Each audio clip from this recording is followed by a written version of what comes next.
Boa noite, pessoal. Acho que todo mundo tem que aceitar aí, né? Boa Sim. noite, pessoal. É um prazer tê-los aqui hoje nesse evento. A gente está aí com Ademir Ribeiro, que vai passar aí para a gente um conhecimento aí na indústria, inovação, infraestrutura, gestão de projetos e redução das desigualdades, né?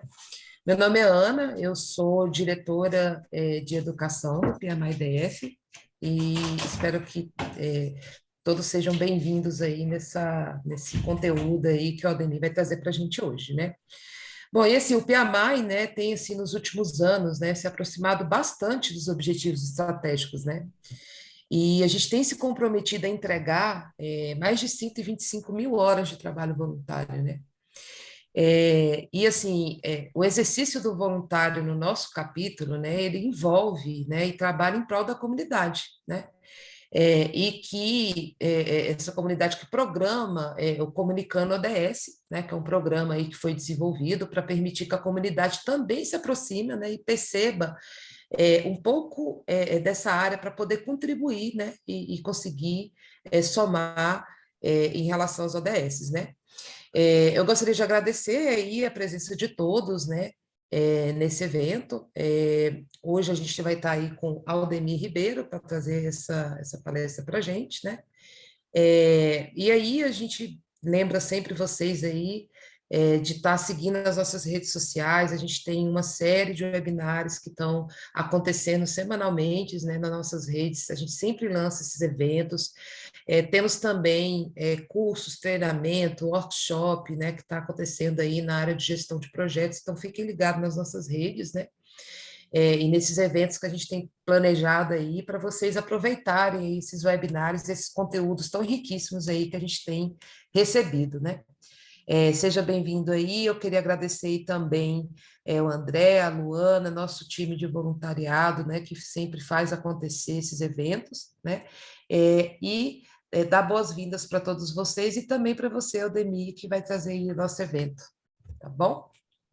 Obrigada, pessoal. Pode começar o Demite da abertura aí.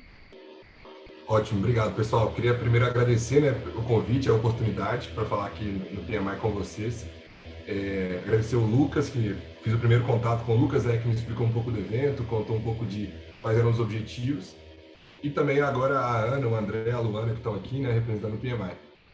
Pessoal, assim, acho que quando o Lucas me deu essa tarefa, né, assim, de falar um pouco sobre o ODS 9 e 10, foi um pouco árduo, porque assim, tinha vários jeitos de contar essa história, né? Assim, vários jeitos de falar sobre o objetivo 9 e 10.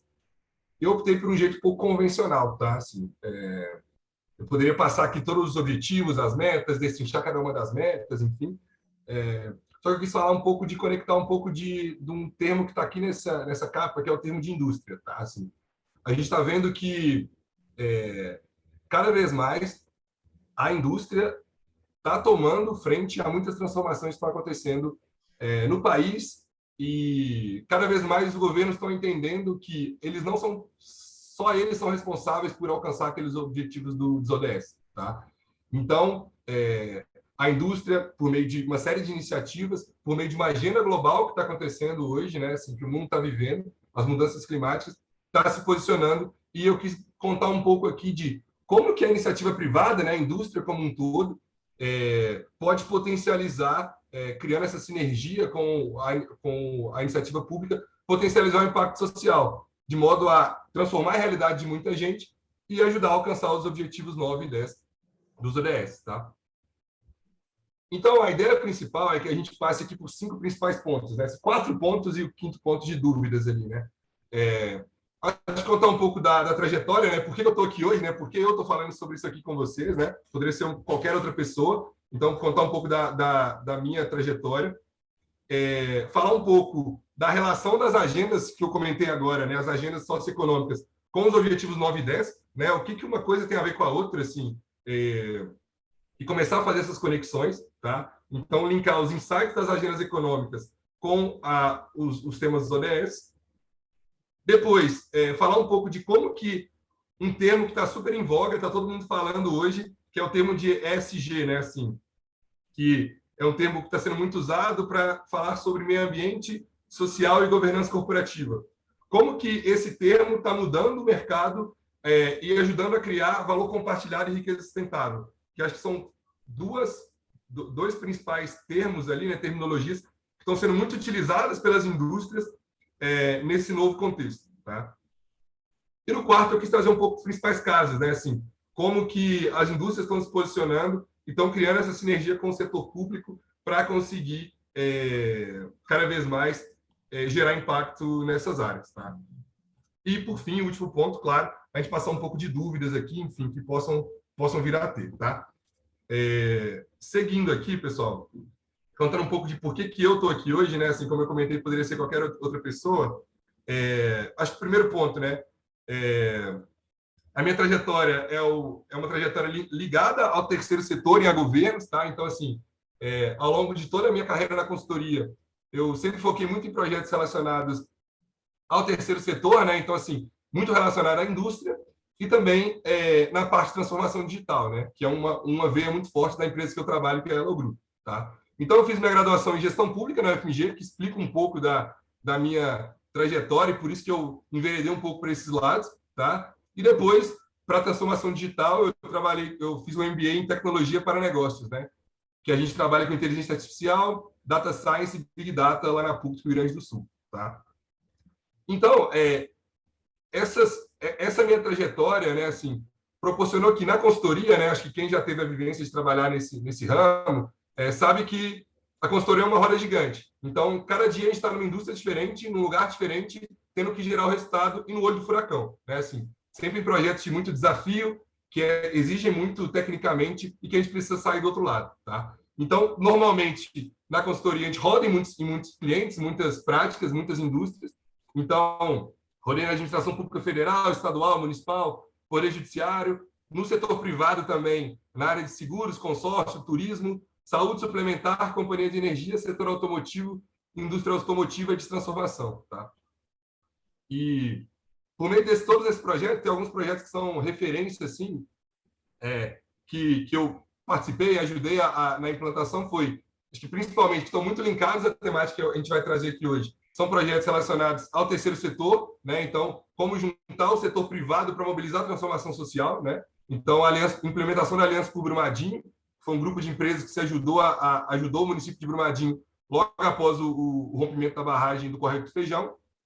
A implantação de um Municípios contra o Corona, que foi uma iniciativa do Instituto Votorantim, que atendeu mais de 80 municípios ao longo de 2020, e o estudo de impacto desse projeto, que a gente apoiava as prefeituras no combate ao Covid, teve um potencial aí de 120 milhões de economia com UTI e poupou mais de 100 mil vidas. Tá? Tem alguns outros projetos também na área de desenvolvimento econômico em municípios, jornada de 100 dias no governo de Maceió, né? E sempre que a gente comenta sobre essas coisas, são sempre projetos financiados pelo setor privado para serem executados no setor público ou em sinergia. E também, para destacar, tem um projeto do Instituto Cultural Vale, tá? Que é um projeto que não está relacionado ao setor público 100%, mas é um projeto que a Vale se organizou para como atender a cultura. Tá? Assim, ela tinha uma série de iniciativas, então ela criou uma estrutura para responder a esse modelo de operação do setor cultural. Tá? Enquanto experiências anteriores, eu trabalhei na Secretaria de Governo de Minas Gerais, em que eu apoiava o poder público local a acessar recursos federais e estaduais.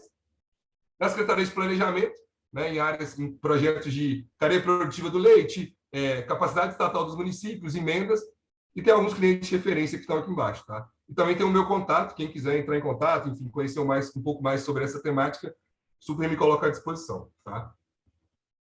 Então, falando um pouco de por que eu estou aqui, né, assim, comentando um pouco sobre a Elo Group, que é a empresa que eu trabalho, para vocês entenderem qual que é a minha visão, né, assim, acho que é super importante sempre a gente compreender a lente que a gente enxerga o problema, e a minha lente é uma lente de consultoria, de alguém que está externo à organização e que chega para resolver um desafio. Tá?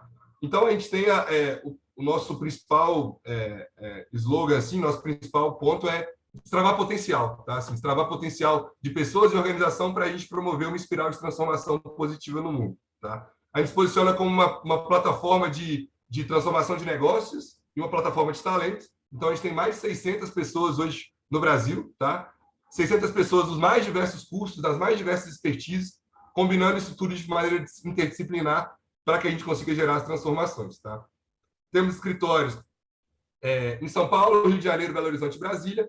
E, assim, constantemente somos reconhecidos como as melhores empresas para se trabalhar no Brasil. E também a gente tem uma iniciativa muito legal, que é uma iniciativa de bootcamp, que a gente convoca uma próxima geração de líderes, né, que estão na universidade hoje e que a gente mobiliza para eles resolverem um desafio real. Tá?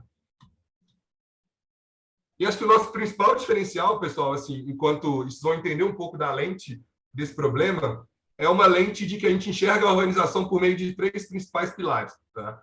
E a gente integra esses pilares de uma forma. A gente enxerga sempre um problema com o viés da tecnologia, né? Então, assim, entendendo quais são os sistemas que estão ali dentro, como é que esses sistemas englobam ali e resolvem os problemas que estão no dia a dia ou até impedem a resolver os problemas, né? Assim, os dados, né, analytics, que é um ponto que está super em voga no mercado hoje, que cada vez mais a gente tem que trazer para a temática dos ODS para medir o impacto das iniciativas, como que elas ajudam a mover o ponteiro dos indicadores que estão nos ODS, e da gestão, né, que é algo que está presente no dia a dia, né, acho que de todo mundo que está aqui, entender as regras de negócio, entender as legislações que estão envolvidas, entender como que a gente consegue juntar esses 3 pontos e promover as transformações necessárias. Tá? Então, a gente ajuda as organizações com esses 3 pilares. Tá? E um ponto que a gente sempre se coloca, assim, de que a gente está saindo num mundo de transformação digital, tá? Em que a tecnologia ela é uma lente para enxergar o negócio. Né? Então, assim, quando eu vou resolver um problema numa organização, primeiro eu convoco aquelas pessoas que vivem um problema, dou uma ideia de como resolver e depois eu levo para a TI, né, normalmente, para a TI implementar. O que a gente está colocando agora, está se posicionando, numa viés totalmente estrategicamente digital. Tá? Então, a gente enxerga a tecnologia como uma lente para resolver o problema, tá? E não como algo auxiliar que está ali na cadeia de valor do dia a dia, só para suportar o negócio. Tá? Então, a gente traz a TI para próximo do negócio para promover as transformações. Tá? Aqui tem um pouco de retrato dos nossos principais clientes, aí, um pouco das várias indústrias que a gente já atuou. Tem uma carga de clientes no setor privado e no setor público. Tá? E acho que um ponto super importante que, entrando mais um pouco no tema que a gente vai falar aqui hoje, que é o Grupo Integra, a Coalizão Brasil, Clima, Floresta e Agricultura, né, que é uma coalizão para tratar as mudanças climáticas e para reduzir a emissão de gases de efeito estufa. A Elo Grupo Integra, a rede Brasil do Pacto Global, né, assim, a iniciativa da ONU, então muito relacionado também com os ODS, e também é parceiro no Instituto E. Tá? O Instituto E é uma organização que implementa medidas sustentáveis há mais de 20 anos, então a gente cria uma sinergia muito forte com eles para trabalhar nos nossos clientes. Tá?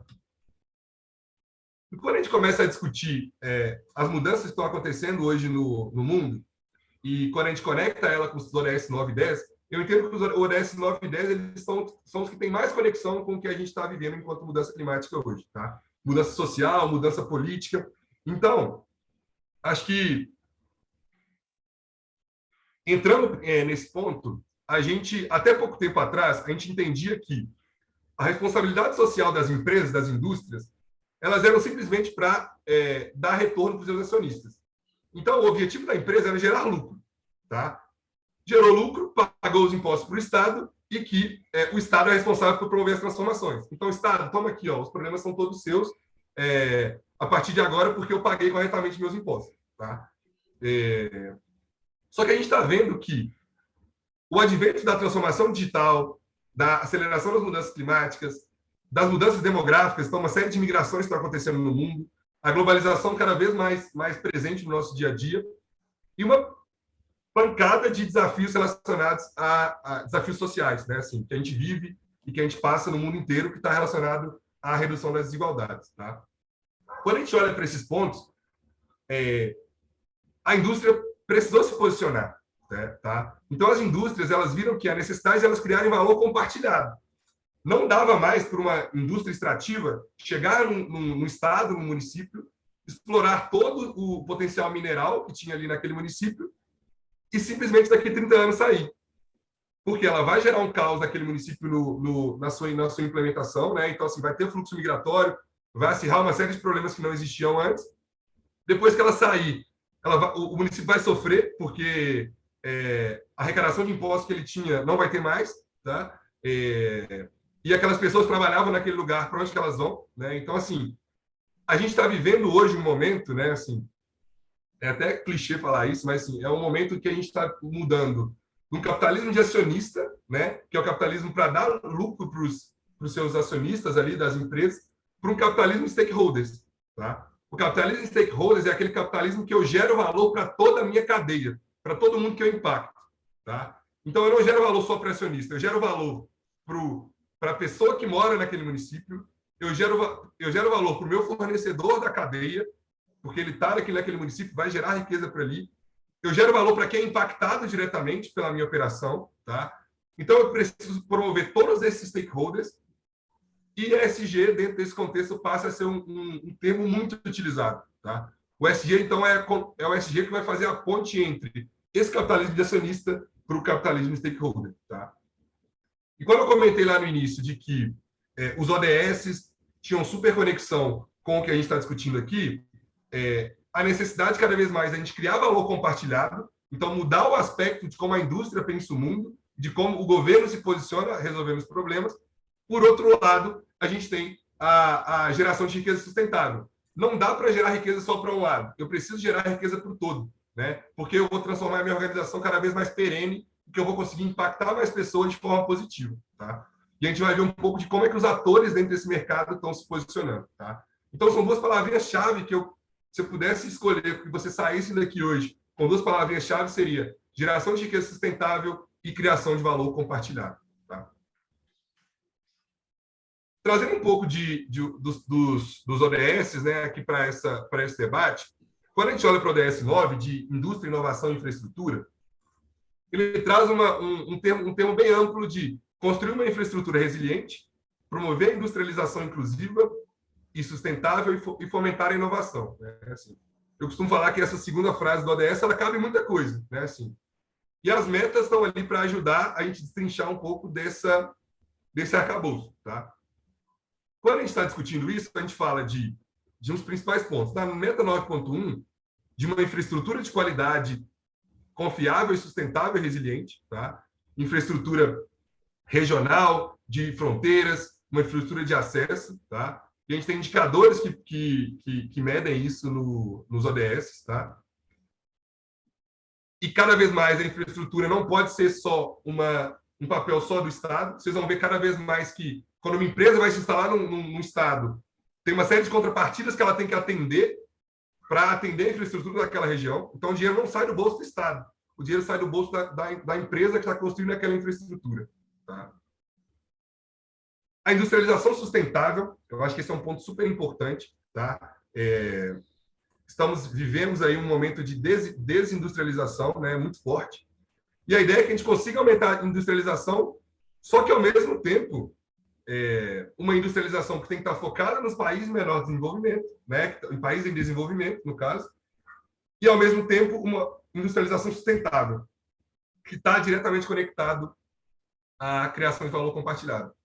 Eu não posso atrair indústrias que vão aumentar a quantidade de emissão de gases de efeito estufa.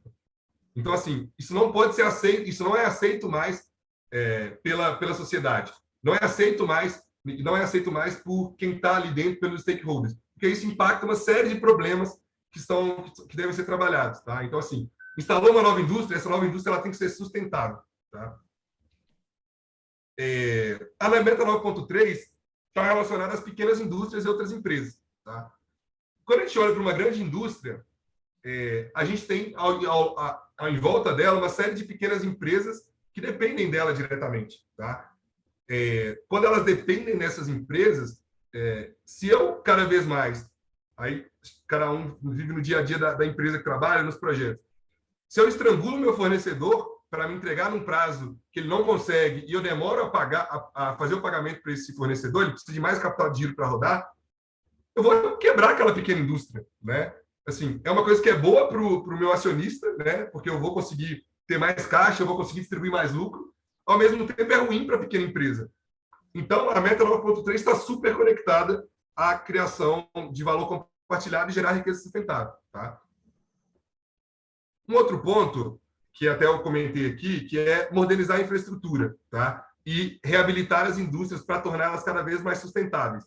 aqui a gente está falando das indústrias que já existem, né? Assim, como que eu transformo uma fábrica, dando um exemplo aqui, tá, pessoal, da Ambev, numa fábrica mais sustentável, uma fábrica que reduz a emissão de gás de efeito estufa, né? Que é o CO2, que um deles é o CO2, né? Então, um ponto super principal que a gente está trabalhando hoje é como que a gente primeiro faz um diagnóstico da cadeia, né, produtiva e faz um inventário de quanto que eu emito de gás carbônico, como que eu cesso a minha emissão de gás de efeito estufa, ou eu comercializo esse gás de efeito estufa ou compenso isso no meio ambiente. Tá? A meta 9.5 ela é uma meta que discute pesquisa científica. Né? E, pessoal, acho que todo mundo vive isso de que o governo entendeu, há algum tempo atrás, que só ele não era capaz de promover as transformações necessárias dos ODS e transformações do nosso desafio enquanto sociedade. Tá? E automaticamente, quando a empresa, né, aliás, o governo tem uma queda nos seus impostos, os primeiros setores a sentir são os setores da pesquisa científica. Né? Assim, eles podem estar num crescimento acelerado. O primeiro lugar que vão pensar em cortar, principalmente em países em desenvolvimento, vai ser na pesquisa científica. Tá?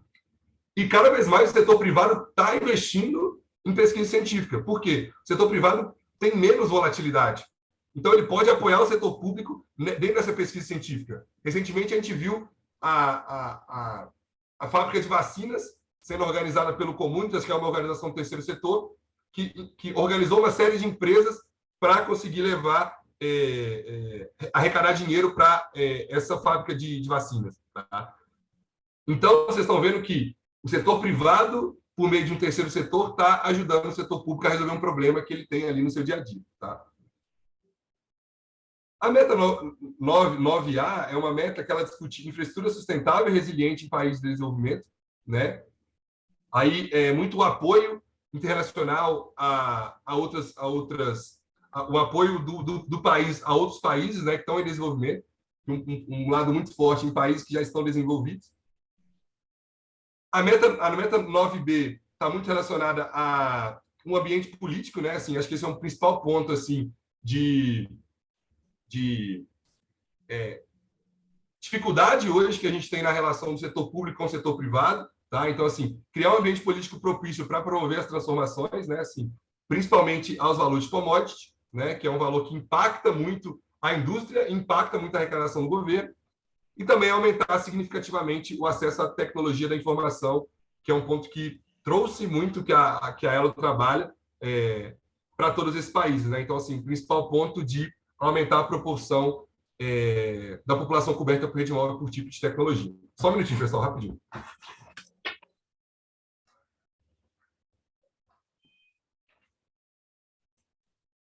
Voltar aqui. Show. Então, pessoal, assim, voltando, quando a gente debate redução de desigualdade,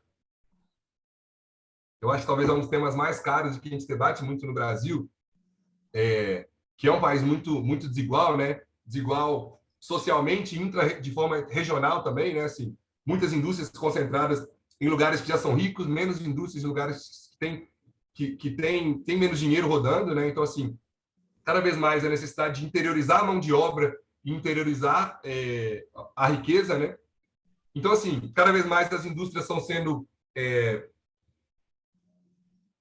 impulsionadas, né? Assim, vocacionadas para se instalar em lugares hoje que não geram muito riqueza. Então, assim, para que ela consiga promover a transformação naquele lugar, tá? Porque uma prefeitura que está ali, o governo do estado, não vai conseguir promover essa transformação do como a cidade precisa, tá? É até curioso, assim, nos primeiros projetos da Elo que eu fiz, entrevistando uma série de gestores municipais, eles comentaram de que o sonho deles era ter uma grande indústria na cidade. Tá? Só que não tem indústria para 5.570 municípios, né? Que é a quantidade de municípios que a gente tem no Brasil hoje. Então, cada vez mais, a gente precisa debater esse tema de conseguir interiorizar cada vez mais a mão de obra e levar riqueza sustentável para esses lugares. Tá? As metas aqui são metas muito objetivas, tá? Assim, de que progressivamente alcançar e sustentar o crescimento da renda dos 40% da população mais pobre a uma taxa maior do que a média nacional. Tá? Então, assim, é um ponto que os ODS trabalham muito. Empoderar e promover a transformação social, econômica e política de todos, tá? Independente de idade, gênero, deficiência, raça, etnia, origem, religião, condição econômica ou outra. Tá? Garantir a igualdade de oportunidades entre todos, tá? E reduzir as desigualdades de resultados, que é um ponto que a gente vê muito acontecendo no Brasil, né? Que é muito forte aqui. Acho que todas essas metas aqui elas são bem mais fortes até que a parte anterior, né? Que do ODS 9. Adotar política especialmente fiscal, salarial e de proteção social, né? Para proteger essa população, tá?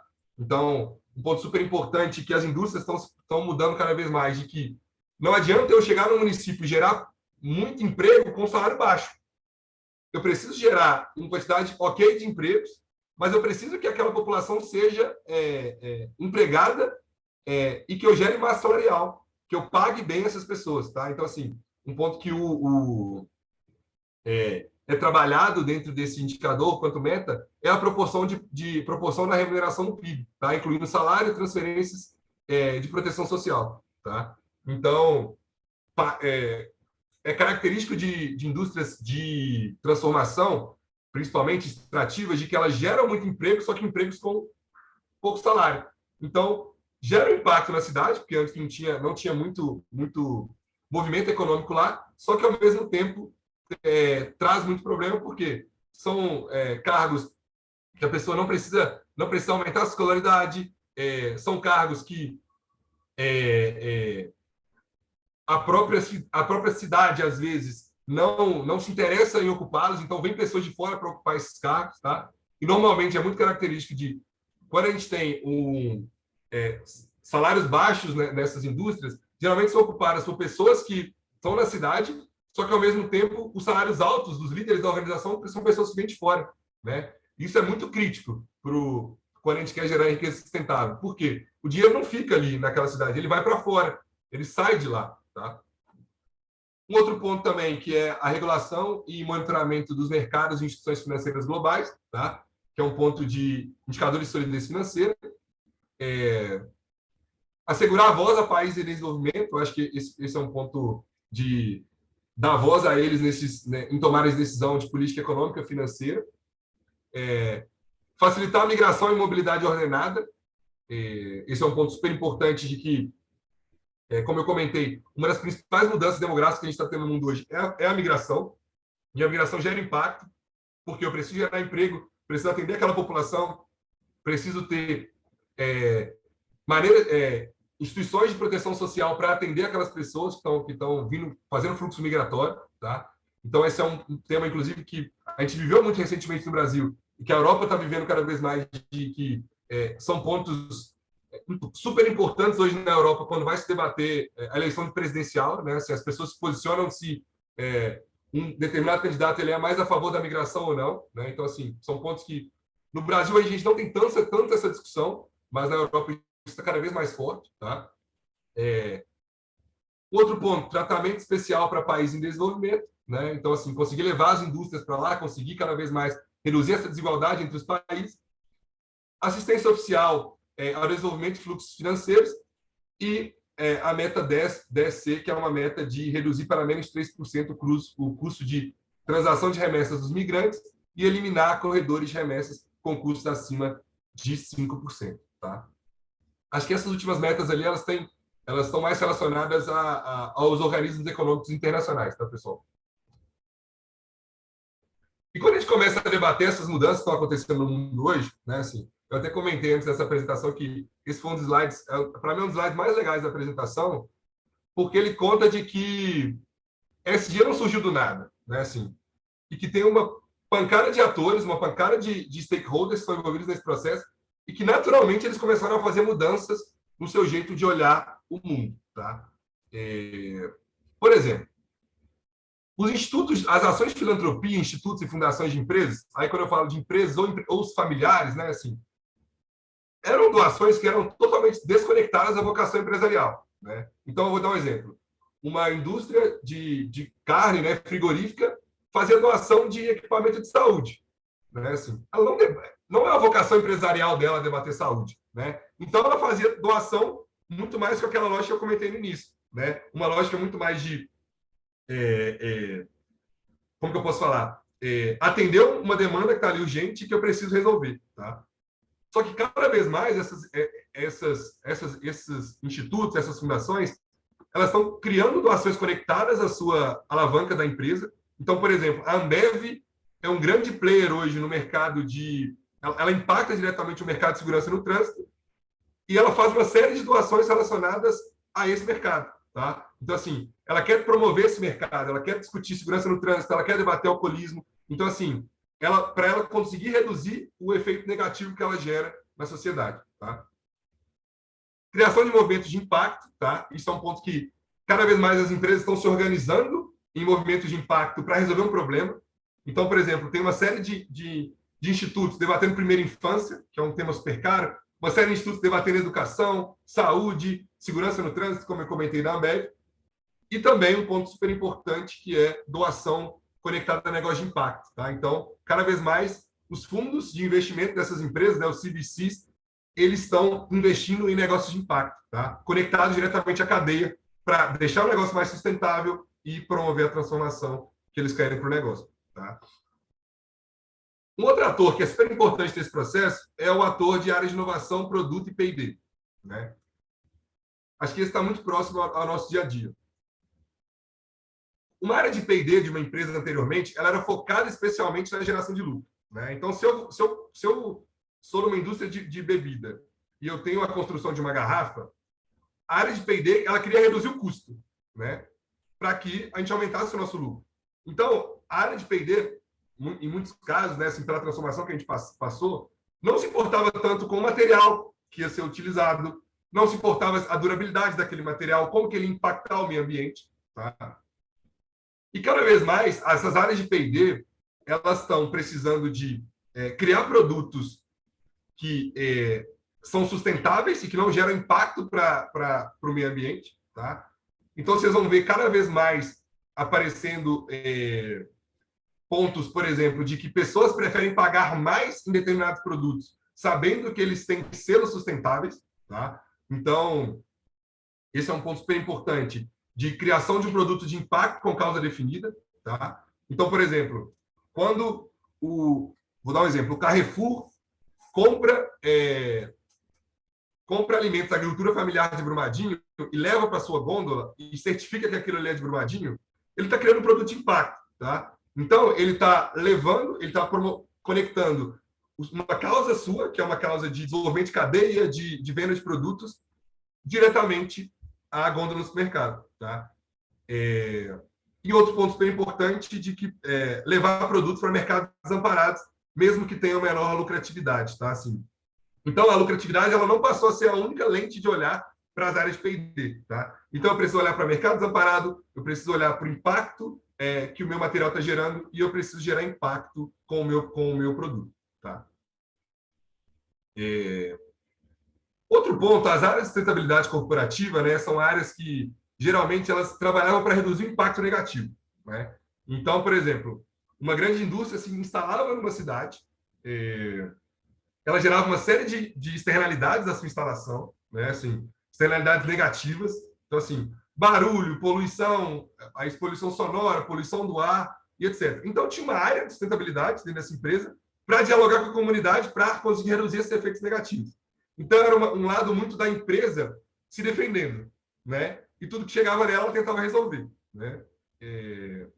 Só que, cada vez mais, as áreas de sustentabilidade corporativa elas estão vendo que elas precisam gerar impacto positivo. Elas não podem simplesmente só receber demanda para reduzir seu impacto negativo. Elas têm que ser propositivas. Elas têm que querer gerar emprego no município para além do emprego que ela gera. As indústrias elas têm que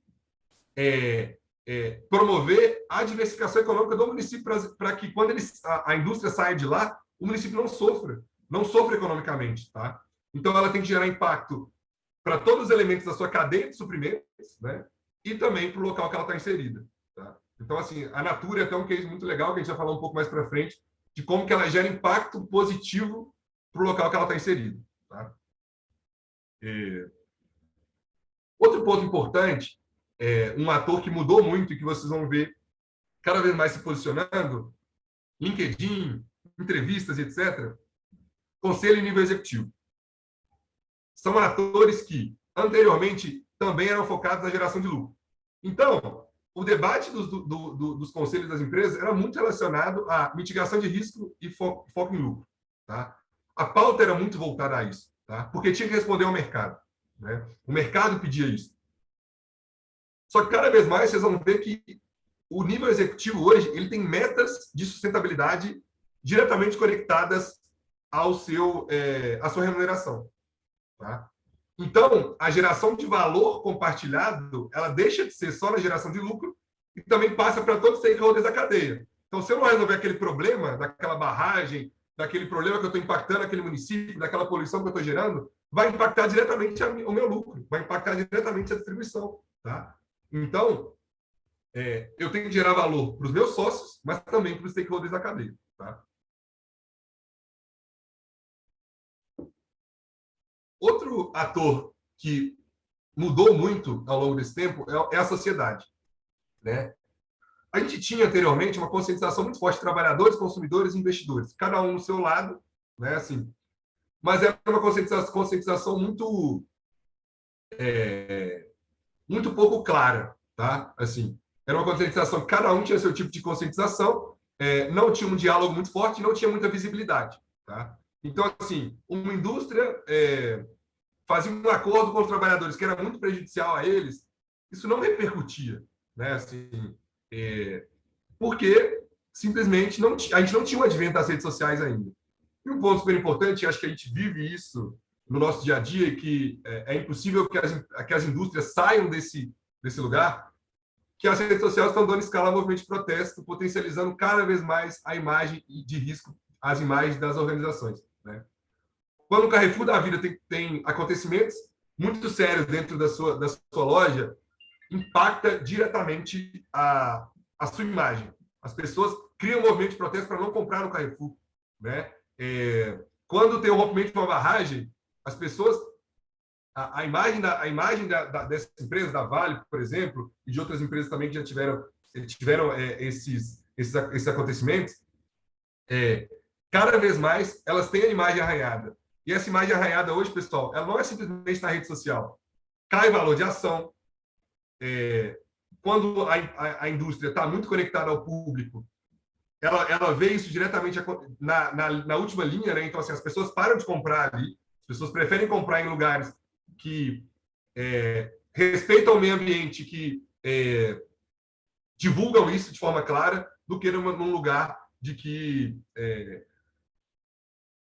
teve esses acontecimentos, teve problemas e que são divulgados em redes sociais. Tá? Então, a gente tem decisões de consumo cada vez mais conscientes, pautadas em valores e preconizando sempre a sustentabilidade. Tá? E também um ponto super importante que a gente está vivendo também, que é o movimento de diversidade e inclusão cada vez mais forte. Né? Assim, as empresas têm que se posicionar hoje enquanto diversidade e inclusão. Tá? Assim, ninguém pode ficar alheio a esse ponto. Um penúltimo ator que a gente destacou aqui é um ator de instituição financeira, né? Que está diretamente conectada a todos os atores que a gente está discutindo ali em cima. As instituições financeiras que as decisões de investimento dela eram baseadas em potencial de retorno da carteira, né? E avaliação de crédito. Assim, quando eu ia financiar um veículo, eu não olhava para quanto aquele veículo ele tinha de emitir de gás de efeito estufa. Eu não olhava para isso. Eu olhava para outros fatores que estavam diretamente conectados à geração de lucro. Tá? Só que agora a gente está vendo que as instituições financeiras elas estão cada vez mais criando indicadores para medir a sustentabilidade das empresas. Tá?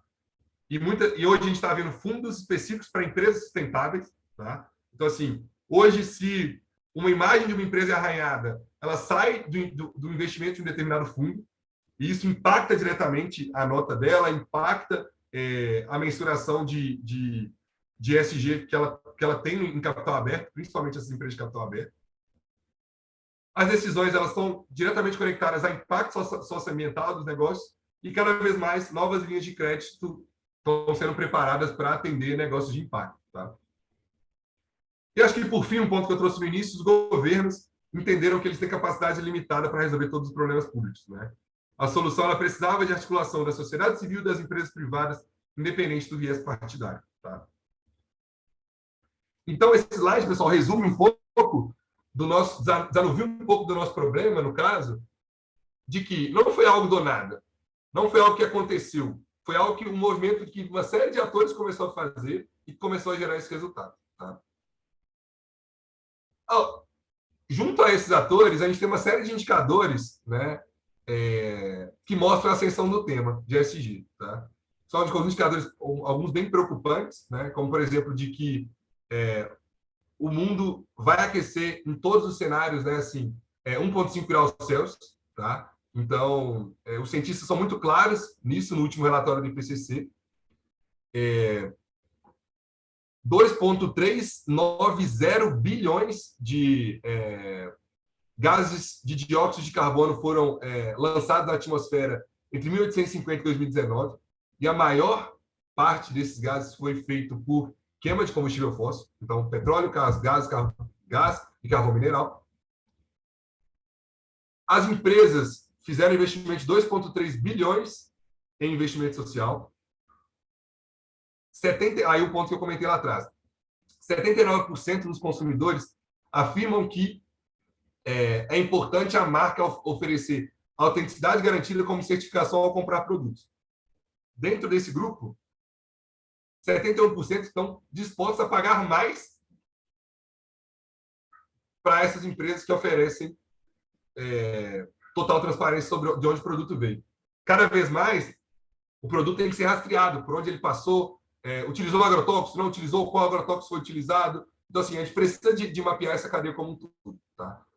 A gente tem 30 trilhões que são geridos por fundos com estratégias sustentáveis, tá? 50% disso está na Europa e 25% nos Estados Unidos, tá? E 25% distribuídos no mundo, e que cada vez mais os gestores de fundo consideram a importância de ESG na decisão de investimento. Tá? 77% dos investidores aumentaram os investimentos em ESG em resposta ao Covid. Tá? Então, as empresas investiram mais em responsabilidade social e, ao mesmo tempo, os investidores levaram seus investimentos para empresas que eles entendem que são sustentáveis. Tá? Um outro ponto legal aqui, de 65% das empresas norte-americanas planejam atrelar a prioridade da agenda ESG à remuneração de executivos, que é o ponto que eu comentei lá da mudança do mercado. 6 bilhões é o valor que a B3, né, a nossa bolsa aqui, emitiu em títulos verdes, sociais ou sustentáveis. Tá? 33% do nosso solo do planeta está degradado em nível moderado ou alto. Tá? Então, esse é um ponto super importante da alimentação, né? Assim, começar a debater a alimentação sustentável. 400% é quanto o termo de ESG no Google cresceu. Tá? Então, demonstra uma preocupação no tema. 9 em cada 10 pessoas no mundo respiram ar com altos níveis de poluição e 7 milhões de pessoas morrem anualmente por conta da poluição e contaminação do ar. Tá? E sem florestas, haverá menos semidouros de gás carbônico e, portanto, mais poluição do ar. Então, a queima das florestas, né, prejudica diretamente isso. E o ponto que eu trouxe lá atrás de imagem. 157 bilhões foi o valor perdido pelo Facebook na Nasdaq desde a primeira notícia de vazamento de dados de usuário. Tá? Então, tem o movimento dos atores e tem uma série de indicadores que mostram a ascensão do tempo. Tá? Paralelo a isso, a gente tem recentemente, né, assim, muita gente deve ter acompanhado a COP. Basicamente, a COP ela é um órgão da Convenção Quadro das Nações Unidas, né, uma convenção de partes, que ela estabelece tratado internacional para o que foi combinado lá atrás, na Rio 92, tá? Que são metas relacionadas ao meio ambiente e desenvolvimento. Tá? Os objetivos dessa última COP, que aconteceu em Glasgow, eles criaram obrigações básicas entre as 196 partes e a União Europeia para combate às mudanças climáticas e discutiram uma série de pontos para apoiar esse tratado e como que a gente conseguia sair do outro lado, né? Que era o principal ponto de conseguir reduzir a quantidade de gás de efeito estufa. Quem participa? Delegações governamentais, representantes e experts de ONGs internacionais, membros credenciados da mídia e também uma série de 2 principais pontos, né? A zona azul, que a gente chama de zona, é uma zona oficial, né? Que a gente tem ministros, oficiais de governo e organizações, tá? Então, cada país, território mostra um pouco das suas ações referentes a mudanças climáticas. E a zona verde, né? Em que organizações podem pagar pelo espaço e ter seu próprio pavilhão exibindo as suas ações relacionadas a mudanças climáticas, tá? Aqui um pouco do histórico, né? Assim, desde a Rio 92, tá? Até o dia de hoje, tá? Até quando aconteceu a Conferência de Glasgow, tá? Então, aqui alguns avanços em cada uma delas, que eu não vou entrar, acho que não faz sentido a gente entrar com tanto detalhe, tá? Então, mas a gente teve de lá até aqui, tá? Da Rio 92, a assinatura do Protocolo de Quioto. A gente teve alguns países desenvolvidos que saíram do Protocolo de Quioto ao longo desse processo, né? Assim, por questões políticas, por questões de entendimento enquanto agenda de desenvolvimento social diferente, tá? Desenvolvimento social e econômico, tá? E agora a gente teve em Glasgow um marco super importante, tá? O que foi Glasgow, né? O principal objetivo que a The Economist trouxe para Glasgow foi lubrificar as engrenagens do Acordo de Paris ou possivelmente até mesmo reformulá-las, completamente suficiente para manter a temperatura mundial dentro de 1,5 graus Celsius acima, tá? Até 2100, do que era metade do século, tá? Segundo a ONU, a gente ia ter principais formas disso acontecer, tá? Assim, como que a gente olha para trás as metas que a gente combinou, olha para frente de acordo com onde a gente está agora e como que a gente chega lá. A gente podia fazer isso alterando o cronograma, então deixando as metas mais flexíveis. A gente podia ajustar os arranjos de financiamento, tá? Então a gente podia investir mais dinheiro para chegar na meta de forma mais rápida e promover maior multilateralismo, né? Assim, promover maior integração entre os países. Quais foram os principais avanços que a gente teve na COP? Avança o Acordo de Paris, tá? Assim, e que o Acordo de Paris, um dos principais pontos dele é que ele criou um mercado de carbono. Então, cada vez mais os países estão criando seus próprios mercados de carbono e que produtos com alta taxa de emissão de carbono, em breve na Europa, vão começar a ser taxados de maneira diferente. Tá? Então, esse é um ponto super importante e que impacta diretamente toda a cadeia mundial. Tá? Foi o primeiro documento na COP26 a tratar combustível fóssil, que era um tema muito, muito caro e muito polêmico, né? Assim, que eu até trouxe aqui um pouco da emissão de combustíveis fósseis. A COP encorajou as partes, né? Todo mundo estava envolvido ali, a acelerar os esforços, tá? E reduzir gradativamente o uso de carvão mineral, que é um combustível fóssil, aí em todas as suas cadeias, né? Que é um desafio para países, principalmente europeus. Reconhece que as emissões terão que cair em 45% em 2030 em relação a 2010 e para zero líquido até meados do século. Tá? Então, isso é muito crítico, pessoal. Assim, são metas muito ousadas para o mundo que a gente está vivendo hoje. Tá? Assim, que cada vez mais a gente precisa do envolvimento de todos os stakeholders para sair do outro lado. Tá? A gente teve também um texto que aprovou e que existe que as nações agora novos compromissos de gás de efeito estufa, tá? Até meados da década. Então, a assinatura das NDCs, tá? E maior monitoramento das NDCs, né? Assim, são esses combinados que foram feitos entre os países. Então, os países anualmente vão ter que apresentar os seus compromissos e como que eles estão chegando até lá, tá? Então, assim, os ministros de meio ambiente vão ser responsabilizados de apresentar qual que é a meta e o que eu estou fazendo para chegar até lá, tá? E a gente teve a assinatura de todos os países membros.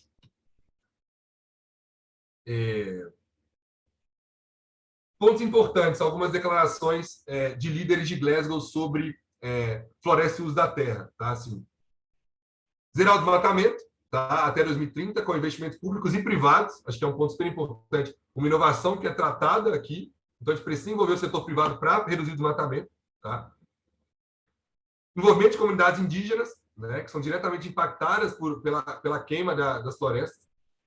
Financiamento, que é outro ponto super importante, e que a gente conseguir trazer o setor privado para isso, não só o setor público, os seus bancos de desenvolvimento estarem relacionados a isso, e o compromisso global com o metano. Tá? Então, 100 países comprometeram a reduzir 30% das emissões do gás até 2030. Deixa eu ver aqui, eu queria falar desse slide. Um ponto da participação de atores não estatais é a participação de empresas. A gente teve um recorte de empresas brasileiras participando. Tá? Esse é um ponto super legal e que mostra que as empresas brasileiras, aos poucos, por esse movimento de mercado que está acontecendo, estão preocupadas nos debates da COP, e vocês vão ver cada vez mais de que, em relatórios de sustentabilidade, as empresas reportam seus relatórios com base nos ODS. Então, elas mostram que aquela iniciativa, como que ela está impactando o ODS. Tá? As empresas elas foram compartilhar práticas sustentáveis e criar sinergias. 20 startups brasileiras foram selecionadas por um programa Net Zero, né, que é redução de gás carbônico a zero. Tá? 100 empresas brasileiras aderiram ao movimento de redução da cadeia, né, de levar a cadeia até zero emissão de gás carbônico. O Conselho Empresarial Brasileiro para o Desenvolvimento Sustentável capitaneou, através do movimento Empresários pelo Clima, 119 CEOs e 14 instituições privadas. E a gente teve uma aliança financeira de zero emissão de Glasgow. Tá? Muita gente costuma falar que o mercado financeiro colocou o problema de ESG na mesa. Ele foi daqueles movimentos de mercado, ele foi um dos principais pioneiros dentro desse lado. Tá? E a gente teve também uma série de ONGs, terceiro setor, que também participaram desses momentos. Tá? Agora, quando a gente entendeu a relação da agenda climática com os ODS, e ao mesmo tempo a gente entendeu como que o mundo está mudando, seus indicadores, o mercado e todas as conferências internacionais debatendo o clima, né? Como que a ESG, dentro desse lado, consegue gerar valor compartilhado e riqueza sustentável, né? São dois principais pontos que eu trouxe, conceitos importantes. Esse slide, normalmente, era um dos primeiros, mas eu coloquei ele mais para o final aqui, para o meio final, né? O que é ESG, né? ESG hoje é usado como uma estrutura para avaliar como uma empresa gerencia riscos e oportunidades e que as mudanças nas condições de mercado e fora do mercado criam, e essas mudanças, o que elas incluem? Mudanças no meio ambiente, mudanças sociais e mudanças em sistemas econômicos. Tá? Então, cada vez mais, a ESG está relacionada à capacidade dessa empresa a criar e sustentar valor a longo prazo, num mundo que muda muito rápido, tá? Gerenciando riscos e aproveitando oportunidades associadas a tais mudanças. Outro conceito importante que a gente traz para esse slide, oportunidades. Tá? As empresas elas não podem entender criação de valor compartilhado somente como doações desconectadas da sua causa empresarial. Elas têm que identificar no mercado oportunidades de movimentos de impacto. Né? Eu vou pular e eu vou voltar para esse slide aqui daqui a pouco. Eu acho que ele faz sentido a gente falar dele agora. Essa é uma matriz que a gente adaptou do Porter, que é um autor que discute muito sustentabilidade, e que ele discute geração de valor compartilhado. Né? E valor compartilhado é uma palavrinha que está na moda dos CEOs aí do nível executivo, das indústrias. Nesse eixo, eu tenho um eixo que debate impacto ESG, que vai falar do impacto que a minha empresa gera no meu mercado e o quanto as minhas iniciativas de ESG, de sustentabilidade, estão conectadas à minha vocação empresarial. Tá? Então, é muito claro, quando você vai discutir a Ambev debate segurança no trânsito. Quando a gente vai debater outras empresas, por exemplo, empresas do mercado de tecnologia, elas vão debater criação de empregos na área de tecnologia. Tá? Quando a gente vai debater empresas relacionadas ao setor frigorífico, elas vão debater desmatamento. Tá? Então, assim, tem causas muito fortes de acordo com o negócio de cada uma das empresas. Tá? E a gente tem oportunidade de negócio. Né? Oportunidade de negócio, pessoal, identifiquem aqui como oportunidade de ganhar dinheiro, como o mercado está mudando muito rápido. Tá? Quando a gente cruza esses dois eixos, a gente tem, quando o impacto ESG é baixo a minha vocação empresarial não está relacionada a minhas iniciativas ESG e minha oportunidade de mercado é baixa, é filantropia. É quando uma empresa faz doação desconectada da sua causa empresarial. Né? Como uma indústria, uma JBS da vida faz doação de uma máscara hospitalar. É uma coisa que é uma iniciativa que precisa acontecer, que é muito nobre, que é importante, resolve um problema de forma rápida, só que não está relacionado à sua causa empresarial. Tá? Assim. Por outro lado, quando o impacto ESG é alto e a minha oportunidade de negócio é baixa, a gente chama aqui de estratégia de relacionamento em comunidade. O que é isso? É quando eu vou me instalar naquele município e eu coloco aquelas pessoas para reduzir o impacto negativo, para resolver os problemas que chegam até a indústria. Não atuam de forma proativa. Tá? Isso acontece muito, isso aqui reinou no Brasil na década de 80, 90, até nos anos 2000 também, de que as empresas sempre tinham relacionamento com comunidade. Né? Virou um tema muito caro e super em voga. Assim. Quando o impacto ESG é alto e minha oportunidade de negócio é baixa, é um negócio como ele é hoje, business as usual, né? Que o Porter comenta. É como o negócio, como ele funciona, né? Emitindo gás de efeito estufa, impactando a cadeia, com todas as suas externalidades. Tá? Então, é como o negócio funciona. É a Ambev vender bebida, é a JBS vender carne, a Localiza alugar carro. Então, assim, é um negócio como ele funciona hoje. Por quê? Não tem nada com sustentabilidade, ao mesmo tempo, tem uma oportunidade de negócio muito clara no mercado. Tá? Só que, ao mesmo tempo, a gente tem o shared value, que é o valor compartilhado. É quando uma empresa consegue conectar sua causa empresarial a um negócio. É quando a Ambev lança uma água que ela fabrica a água, disponibiliza para o mercado, vende como um produto e utiliza o lucro daquela água para investir em projetos sociais. É quando a MRV constrói unidades Minha Casa Minha Vida e faz instalação de usina solar. Tá? Então, ela combinou uma alavanca do seu negócio com uma causa empresarial. Então, a gente tem um match perfeito, que é a criação de valor compartilhado. Eu gero valor para todo mundo que está na cadeia. Tá? Não só para determinados atores dessa cadeia. Tá? E quando... Deixa eu ver. Aqui esse slide é interessante também, que eu comentei sobre os ratings das empresas. Né? Assim, hoje, antes, a empresa tinha um rating, né, de retorno sobre a sua carteira. Né? Assim, quando você ia investir, aí, diretamente o mercado trabalhava com lucro. Hoje, as empresas são avaliadas cada vez mais de acordo com a sua performance ESG. Tá? Então, tem agências especializadas em investigação das empresas para entender como que elas administram a sua carteira ESG. Tá? Então, o investidor, né, assim, as empresas olham o filtro negativo, olham o filtro positivo, olham a integridade que essa empresa tem com o ESG, olham o investimento de impacto dela, olham o engajamento corporativo, olham o que está enquanto voga no mercado. Né? Então, assim, eu preciso comparar abacaxi com abacaxi, eu não posso comparar uma empresa de um setor Y com uma empresa do setor X, porque elas vão ter impactos diferentes no mercado. Tá? E, ao mesmo tempo, as empresas elas vão evidenciar fraquezas, vão evidenciar fortalezas, né? E que vão ser trabalhadas dentro daquele rating. Tá? Então, o investidor hoje, se você quer investir numa empresa, você pode entrar aí em uma série de sites, Sustainalytics, a própria B3 também tem o seu próprio índice, de que ela comenta se aquela empresa, qual é o rating ESG dela, né? Qual é a nota ESG dela. Tá? Então, está muito claro no mercado hoje e que, assim, quando vaza dados do Facebook, quando rompe uma barragem, quando tem um acidente ambiental, quando tem um desmatamento, quando essas coisas acontecem, o rating cai, o investimento da empresa cai, o valor das ações cai e isso impacta diretamente o nível executivo. Tá? E, assim, acho que a gente comentou muito sobre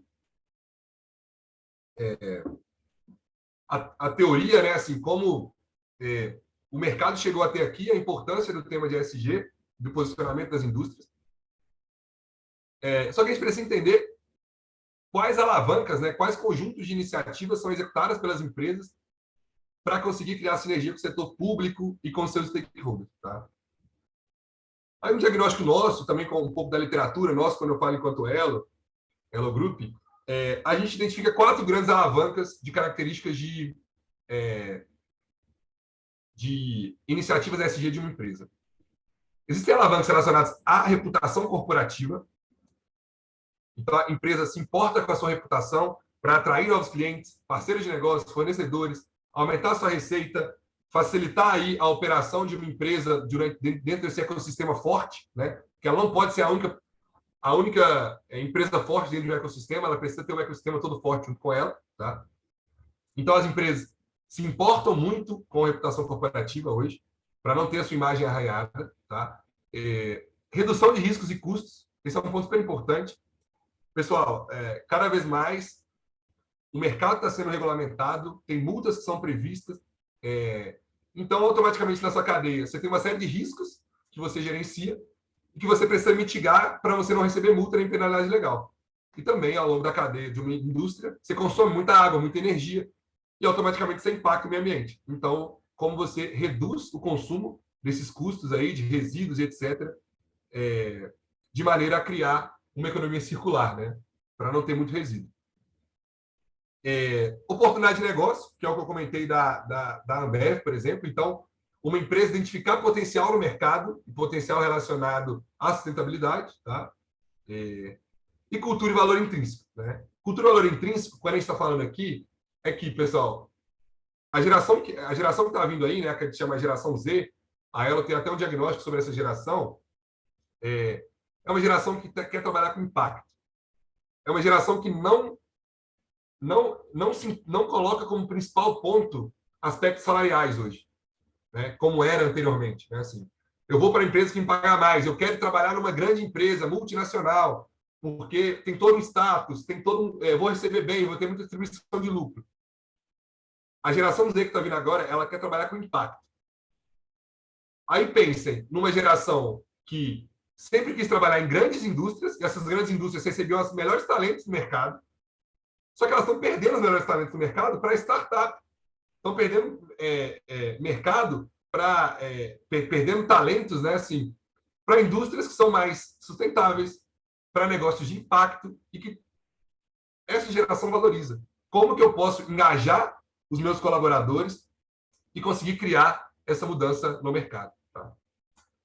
Essas 3 tipos de alavanca, elas geram riqueza sustentável, como eu comentei, em 3 níveis.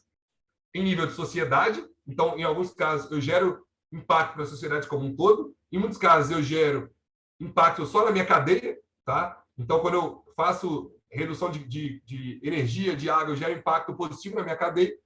E também tem a nível da empresa. Tá? Então, quando eu faço debate de cultura e valor intrínseco, né, assim, por exemplo, saúde do trabalhador, que é um ponto super importante, hoje, cada vez mais, isso é medido. Tá? Então, quando eu crio cultura e valor intrínseco, eu preciso reportar isso para o mercado. Tá? E esse é o impacto dentro da empresa, nos colaboradores da empresa. Tá? Não está relacionado à sociedade como um todo. Tá? E, cada vez mais, essas 4 alavancas, elas trabalham com eliminação de impacto negativo, que eu comentei com vocês, e geração de impacto positivo. Aqui, a gente tem a mudança da cultura de a empresa não resolve só os problemas que ela é convocada a resolver. Ela também tem que se posicionar nos problemas que existem na sociedade. Tá? Aqui tem alguns exemplos, tá, assim, de reputação corporativa.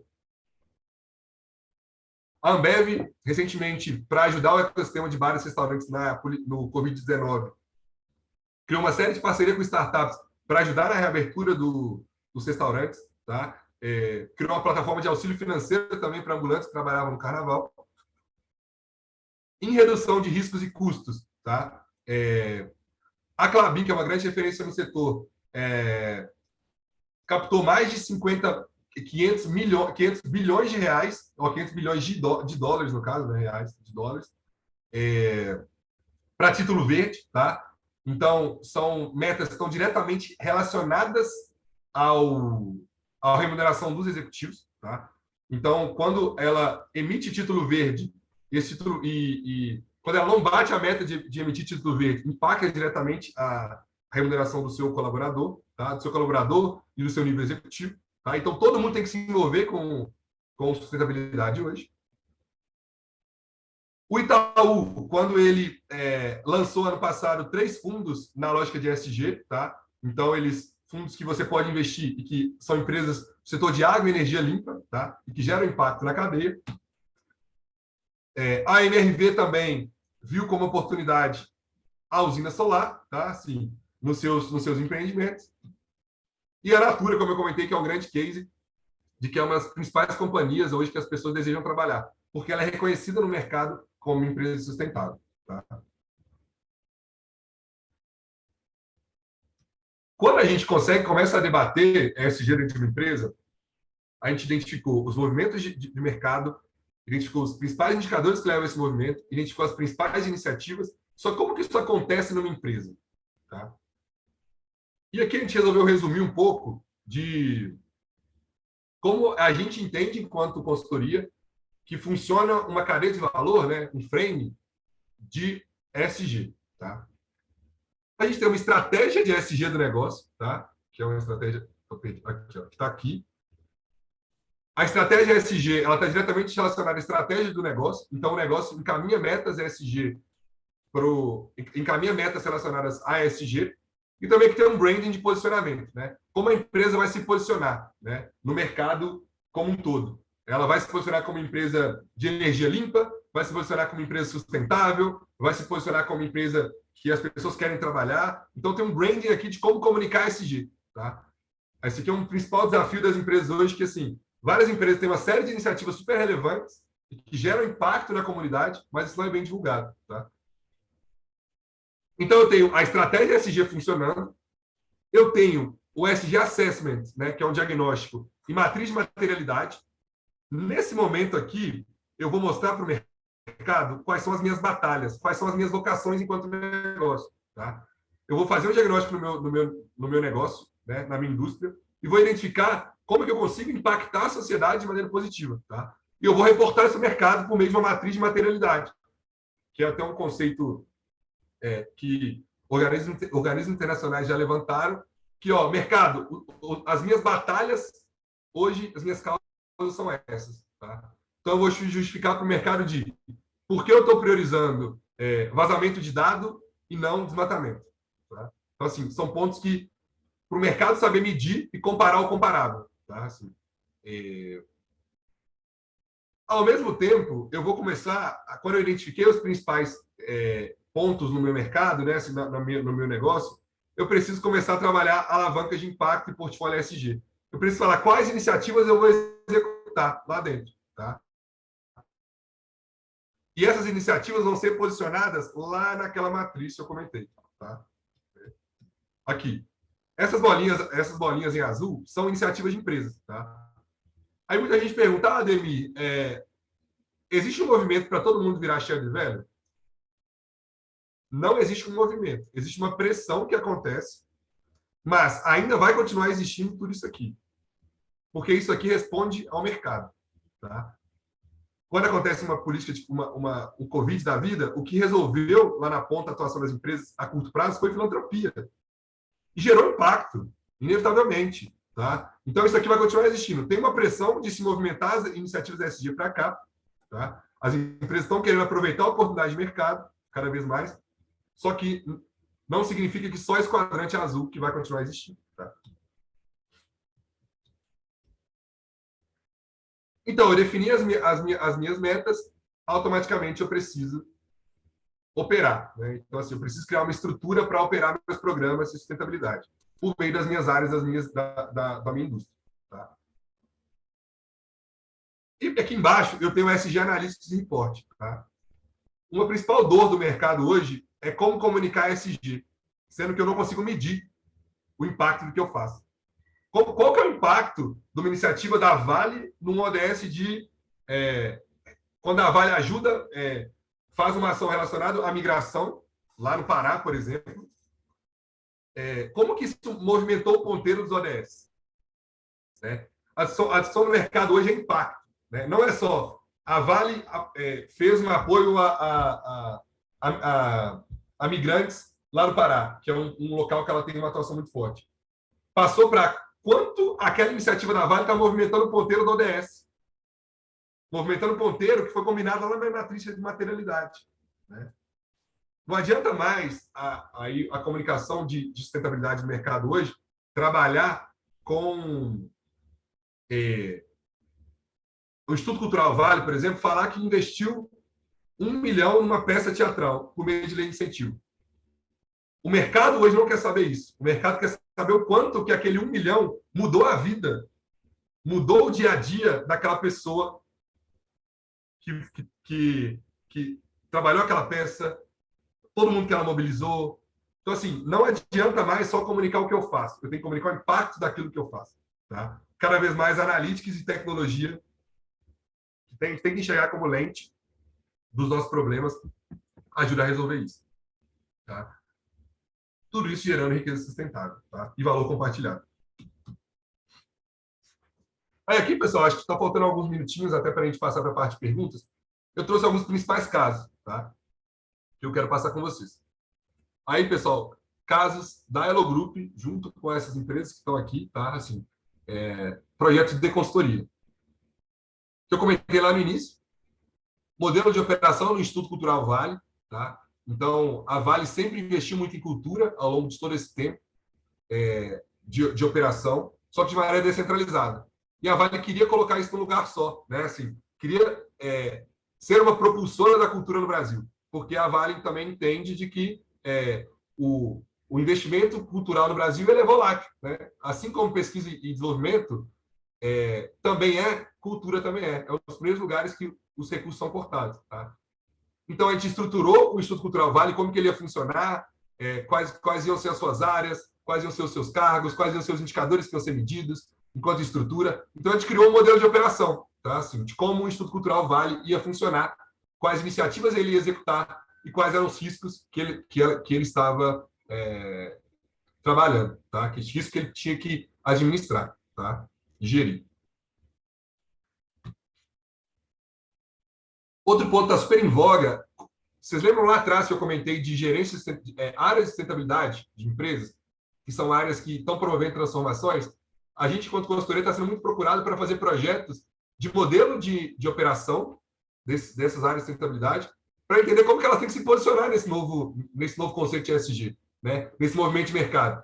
Então, na Energisa, né, que é um grupo do setor elétrico, como que a gente criou a gerência de sustentabilidade, como que ela ia funcionar, né? Assim, a gente entendeu os processos, fez a investigação das tecnologias que eles utilizavam, identificamos oportunidades estratégicas da Energisa enquanto negócio e definimos a diretriz de transformação, tá?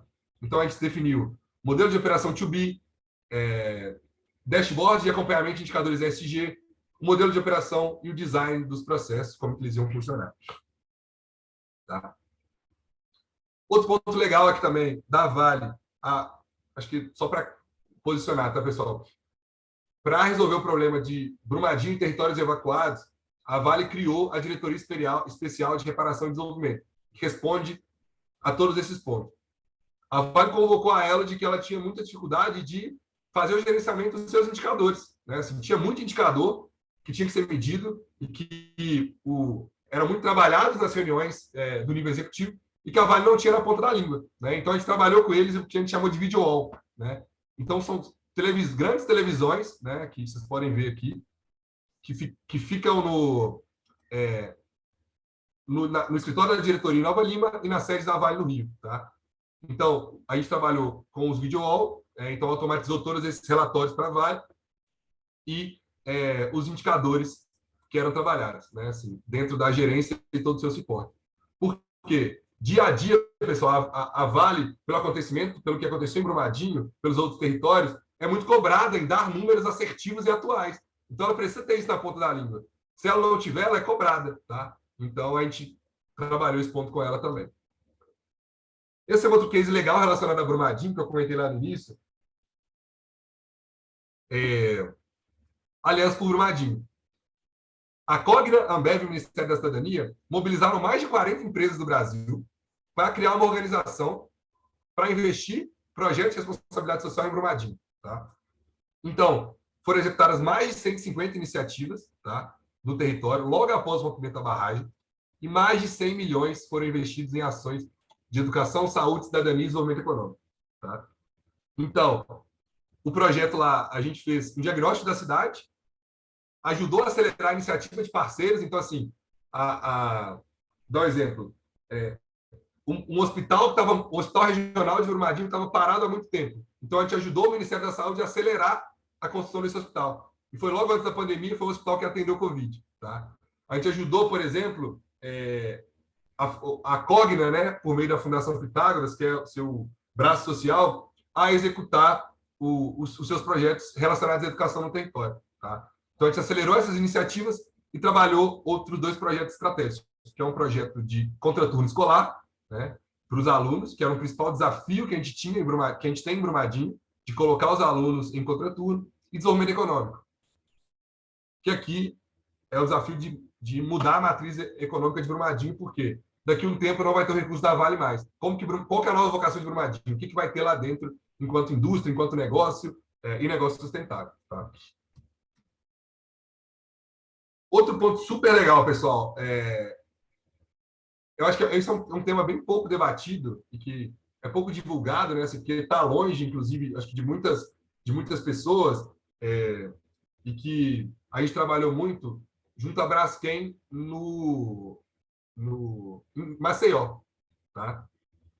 A Braskem, ela recentemente, alguns bairros de Maceió começaram a afundar. Tá? Fizeram uma série de investigações, enfim, e apontaram que estava relacionado à extração de salgema, né? Que é a principal matéria-prima da atuação da Braskem no município. Tá? Então, a Braskem convocou a gente e falou assim: a gente precisa ajudar essa nova prefeitura que está chegando aí, né? Inclusive o prefeito JHC, que assumiu lá, ajudar o JHC a preparar o município a dar o salto que ele precisa e a gerenciar esse problema que foi causado. Tá? Então, a gente envolveu mais de 70 pessoas lá para desenhar os 100 dias da prefeitura, o que ia ser executado em 100 dias e qual que era o plano estratégico. Então, executar de curto prazo e preparar o salto. Tá? Mapeamos mais de 200 iniciativas em 100 dias, priorizamos 8 objetivos estratégicos da prefeitura e 49 projetos transformadores para a cidade de Maceió. Tá? Então, aqui tem algumas entregas, enfim, algumas reuniões que a gente fez lá com o JHC para apresentar essas entregas.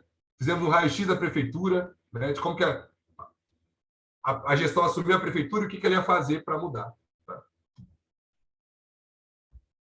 Outro ponto super legal também, pessoal, que a gente comentou muito sobre emissão de gases de efeito estufa. Recentemente, vocês vão ver, assim, acho que se vocês procurarem na internet sobre a Ambev, ela se comprometeu, até 2030, se eu não me engano, zerar a emissão de carbono na sua cadeia. E a Ambev ajudou a gente a fazer uma análise técnica para criar uma plataforma de inventário de carbono. Né? Antes de definir o que eu tenho que zerar, eu preciso saber quanto que eu tenho de passivo, quanto que eu gero de gás carbônico para o meio ambiente hoje. Tá? Então, a gente trabalhou com eles essa análise técnica para a construção do inventário de carbono, por meio de bases internacionais, dashboards e mapeamento do inventário de carbono da cadeia. Tá? Isso aqui, pessoal, é um desafio de qualquer indústria que existe hoje. Tá? Outro case super interessante também é o Instituto Votorantim, junto com o BNDES e a Arapiaú. Arapiaú, para quem não conhece, é uma organização do terceiro setor vinculada ao Guilherme Leal, né, da Natura. Tá? Criaram Municípios contra o Corona, que foi o projeto que eu comentei lá no início também, que a gente atendeu mais de 100 municípios, tá, nesse projeto. Então, o que acontecia? O Instituto Votorantim e o BNDES financiavam a Elo Group a apoiar os municípios tecnicamente no combate ao Covid. Tá? Então, a gente apoiou mais de 100 municípios, mais de 120 milhões foi o custo evitado com gastos de UTI, implementamos mais de 95 iniciativas com os municípios e envolvemos mais de 400 servidores. Tá? E, assim, a evolução nos indicadores foi muito alta. Então, isso aqui foi um projeto case de que a Votorantim conseguiu comunicar o que ela fez e conseguiu gerar um impacto. Ó, esse projeto que foi executado foi na área da saúde, ele evitou 120 milhões de gastos da prefeitura com UTI e, ao mesmo tempo, poupou 100 mil vidas. Tá? Então, foi um projeto que foi executado. Então, assim, esse projeto já atende aquele ponto que eu comentei antes. Comunicar o que fez e medir o impacto. Tá? Outro ponto legal durante a pandemia também, a gente implementou junto ao Instituto Votorantim a Bela, que é uma plataforma de atendimento inteligente. Né? Então, tem um robô que faz atendimento e faz triagem da linha de cuidado do Covid. Tá? Então, como a gente precisava adaptar o modelo de saúde, precisava adaptar as linhas de cuidado, a plataforma fez atendimento de mais de 40 mil pessoas. A plataforma em si conseguia reduzir 87% os atendimentos da plataforma, então a pessoa não precisava ir no hospital, tá? Para ser atendida. E a eficiência no gasto. 33 centavos é o custo de atendimento na plataforma e ampliou a produção no SUS em Muriaé, tá? Que foi o município que foi implantado. Tá? Desenvolvimento territorial no sul da Bahia é um projeto que a gente ajudou municípios do sul da Bahia, que é uma região vocacionada ali do Instituto Arapiaú, apoiou os municípios a implementar iniciativas relacionadas a saúde, educação e desenvolvimento econômico. Tá? Então, a gente ajudou os gestores municipais a fazer um diagnóstico quantitativo e qualitativo do município, bem como implementar ações relacionadas à evolução da capacidade dos municípios ao programa Previne Brasil, que é um programa de financiamento da atenção primária. Eixo educação, trabalhar com indicadores de abandono e evasão escolar, que foram trabalhados muito na pandemia, e desenvolvimento econômico, práticas relacionadas ao ensino técnico rural. Tá? Desenvolvimento econômico também, super legal, o Instituto Votorantim apoiou o município de Três Marias a diversificar sua matriz econômica. A Nexa, que é uma indústria extrativa que está em Três Marias, em Minas Gerais hoje, ajudou o município a pensar a nova vocação econômica, né? Porque a Nexa tem tempo ali no município, então precisava gerar outros tipos de emprego.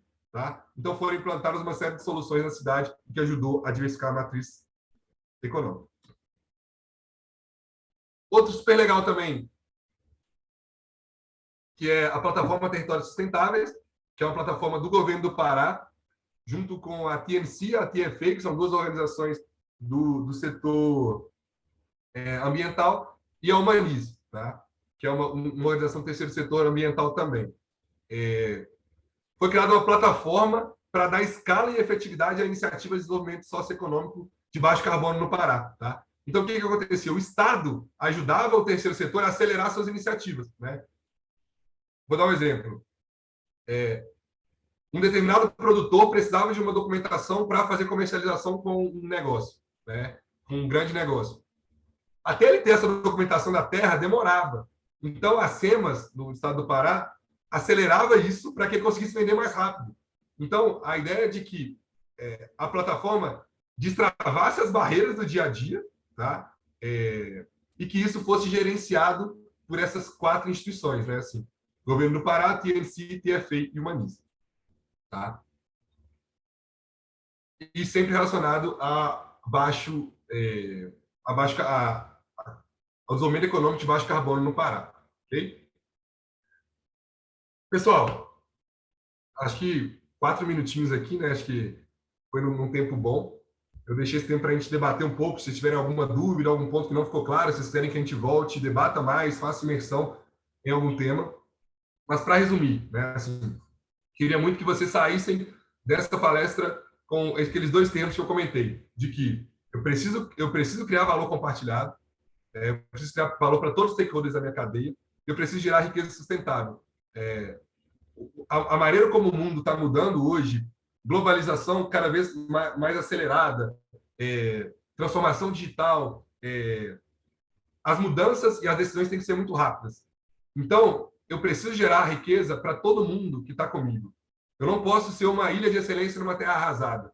Né? Eu não posso ser uma grande empresa que distribui muito lucro para o acionista, sendo que o meu fornecedor está estrangulado, sendo que eu estou impactando diretamente o negócio, eu estou dificultando a vida das pessoas que moram perto da minha operação, tá?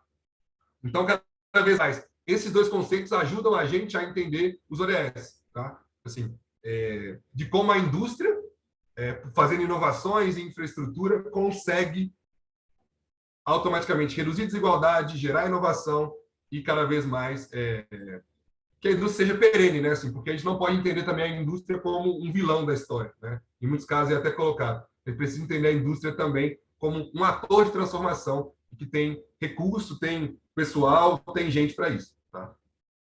É isso, pessoal. Ademir, quero agradecer, tá, a sua participação, a sua colaboração aqui com o PMI, palestra maravilhosa, principalmente quando você falou da minha terrinha Maceió, viu? Ah, legal, legal. Outra coisa, queria aí que o pessoal abrisse as câmeras para a gente fazer uma foto do evento. Ademir, tem como você colocar na tela principal o nome da palestra? Vou voltar aqui, só um minuto. Pessoal, não esqueçam de preencher lá o formulário com a pesquisa de sentimento, tá? Da palestra, muito importante para a gente. Pronto. Tem alguns questionamentos aqui também.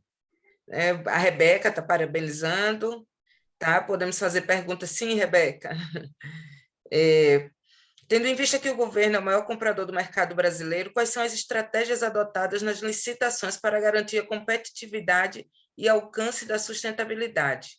Um bom termo de referência deve exigir certificações, ISOs.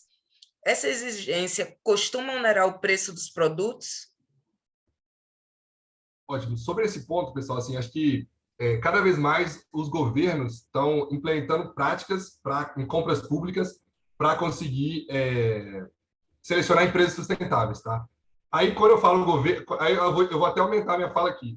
Os governos e as próprias empresas, tá? Assim, hoje, quando você vai fazer uma contratação com uma grande empresa, tem que responder uma série de questionários, comprovar uma série de pontos de que você está respeitando todos os princípios ESG daquelas empresas, tá? Acho que esse é o primeiro ponto. O segundo ponto é que a licitação no setor público, ela realizada como ela né, assim, que é menor preço hoje, ela gera uma dificuldade muito forte para quem é sustentável. Porque se eu vou comprar uma cadeira, né, que eu estou sentado aqui agora, essa cadeira de uma empresa que não é sustentável, ela vai ser muito mais barata do que uma empresa que, às vezes, trabalhou com material que é reciclável e etc. Então, a gente tem que trabalhar sempre com certificações para essas empresas e trabalhar com técnica e preço. Tá? Assim, cada vez mais não dá para a gente contratar e fazer compra de insumos, de serviços também como um todo, só com o menor preço. A gente precisa exigir certificações, precisa exigir que as empresas estejam dentro de normas, enfim, ISOs, e que elas tenham técnica comprovada para fornecer aquele serviço ou fornecer aquele material, né? Assim, no caso de uma cadeira, por exemplo.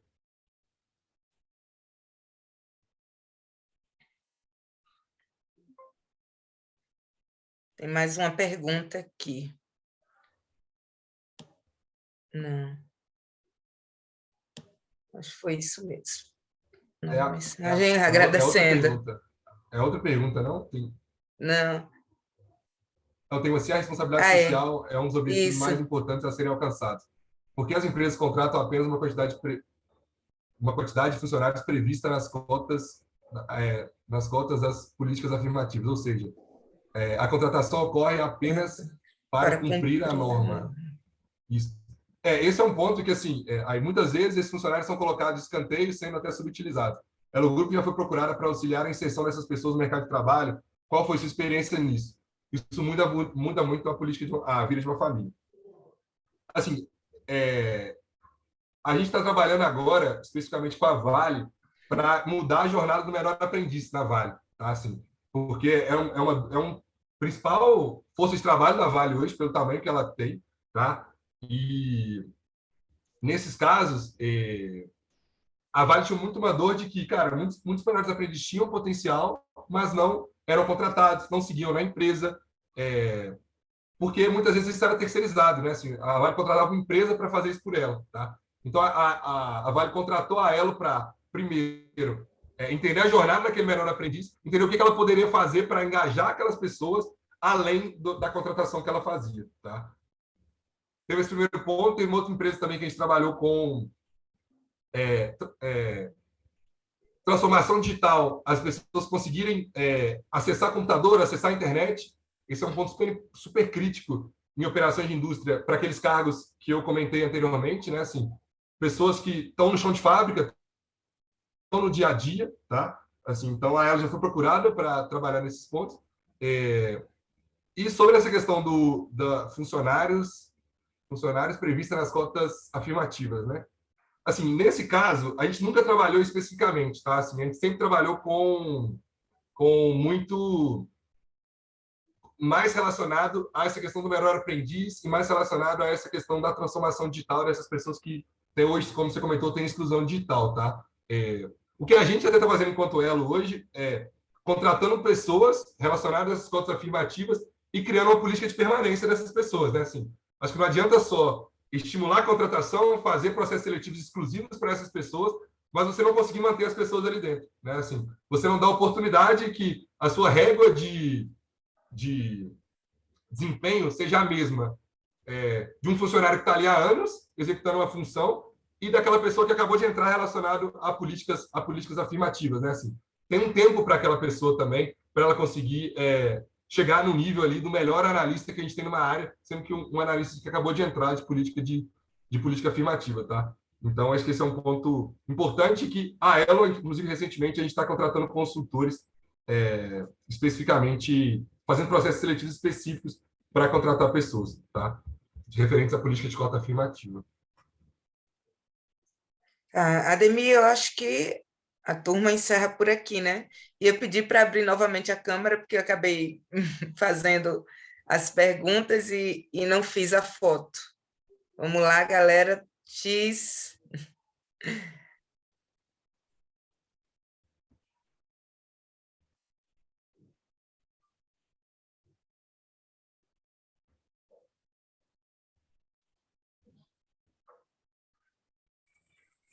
Foi? Foi. Oi, peraí. Mais uma para garantir.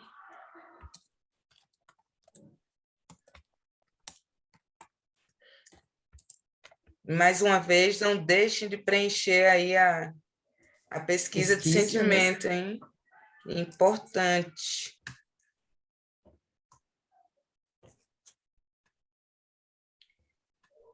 Feito, turma. Show. Pessoal, obrigado pela oportunidade. E disponibilizei meu e-mail também, enfim, quem quiser conversar mais, falar mais sobre o tema, estamos super à disposição. A gente que agradece, viu? Demi, excelente conteúdo, viu, que você trouxe. Muito conteúdo legal. e experiência, né? Muito bom. Muito bom. Muito bom.